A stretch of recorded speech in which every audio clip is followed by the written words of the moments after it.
தோழமை உறவுகளுக்கு வணக்கம். இந்திய கம்யூனிஸ்ட் கட்சி 100வது ஆண்டில் தடம் பதித்துள்ளது. இந்திய கட்சி என்னதான் செய்தது என்று கேள்வி கேட்கும் அனைவருக்கும் தெரிந்து கொள்ள வேண்டிய தேவையான பதில் இது. அக்டோபர் புரட்சி உந்துதலால் இந்திய விடுதலை போரில் உருவான கட்சிதான் கம்யூனிஸ்ட் கட்சி.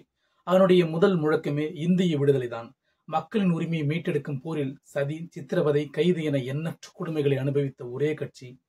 இந்தியாவில் மொழிவாரி மாநிலம் அமைவதற்கும், தாய்மொழி ஆட்சி மொழி கொள்கை உருவாவதற்கும், மதச்சார்பின்மை, கூட்டிசைவு, நல்லிணக்கம் பேணுவதற்கும், பாராளுமன்ற ஜனநாயகத்தை காப்பாற்றுவதற்கும் முதலில் உரக்க குரல் கொடுத்த கட்சி இந்திய கம்யூனிஸ்ட் கட்சிதான்.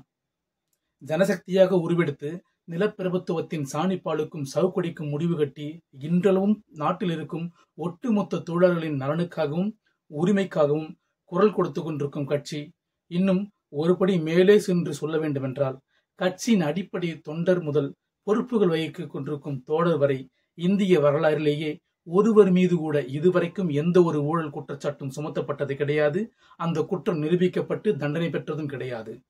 எல்லாவற்றுக்கும் மேலாக உலக வரலாற்றிலேயே சாதி ரீதியான, மத ரீதியான, இன ரீதியான, மொழி ரீதியான கலவரத்தையோ போரையோ முன்னெடுக்காத ஒரே ஒரு இயக்கம் இந்திய கம்யூனிஸ்ட் இயக்கம்.